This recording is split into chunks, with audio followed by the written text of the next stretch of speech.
Audit report के बारे में डिस्कस कर लेते हैं। An audit report is the official document prepared by an auditor after completing the audit of financial statements.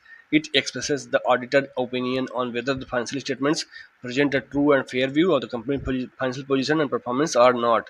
यानी कि ऑडिट रिपोर्ट क्या होता है? ऑडिट रिपोर्ट एक ऑफिशियल डॉक्यूमेंट होता है जो किसी भी ऑडिटर के द्वारा तैयार किया जाता है। कब? जब वो सभी फाइनेंशियल स्टेटमेंट का सभी जो ऑडिट कंप्लीट कर लेता है तब ऑडिट रिपोर्ट यही होता है। ऑडिट रिपोर्ट क्या एक्सप्रेस करता है? ऑडिटर की ओपिनियन, जो भी फाइनेंशियल स्टेटमेंट्स हैं, कंपनी के जो भी फाइनेंशियल पोजीशंस हैं, परफॉर्मेंस है, वो सही पिक्चर शो कर रहा है कि नहीं कर रहा है, ये एक्सप्रेस करता है ऑडिट रिपोर्ट। अब देयर सम की एलिमेंट्स या फिर कंपोनेंट कर लीजिए। ऑडिट रिपोर्ट क्या कंपोनेंट्स होते हैं, क्या एलिमेंट्स होते हैं? पहला टाइटल, यानी clearly indicates it is an audit report. अब टाइटल रहेगा किस कंपनी का, किस जो है बिजनेस का ऑडिट रिपोर्ट है। सेकंड है addressee, specify who the report is intended for, example share holders.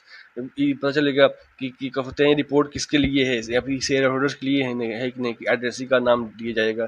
Third है introduction, identify the financial statement audited and management responsibility, यानी इंट्रोडक्शन रहेगा फाइनेंशियल स्टेटमेंट ऑडिट हुआ या फिर मैनेजमेंट की क्या रिस्पॉन्सिबिलिटी थी। Scope describes the nature and extent of the audit work perform, यानी कि अब इसको पता चलेगा कि नेचर और एक्सटेंट ऑफ ऑडिट वर्क, यानी ऑडिट वर्क जो परफॉर्म किया गया है उसका कितना स्कोप था, कहाँ कहाँ तक किसी स्टेटमेंट का, किस ट्रांजेक्शन का हुआ है। इसके बाद ओपिनियन रहता है, state the auditor conclusion on the financial statements, example unqualified या फिर क्वालिफाइड। अब जो लास्ट में आता है ऑडिटर की ओपिनियन आती है, जो भी फाइनेंशियल स्टेटमेंट का उसका कंक्लूजन रहेगा, निष्कर्ष रहेगा ऑडिटर का कि अनक्वालिफाइड रिपोर्ट है या फिर क्वालिफाइड रिपोर्ट। वीडियो को लाइक कर दीजिए और चैनल को सब्सक्राइब कर लीजिए, जिससे आपको लगातार वीडियो मिलता रहे और हमें भी मोटिवेशन हो सके। If you have any suggestion please comment on this video. Thank you for watching video. जय हिंद।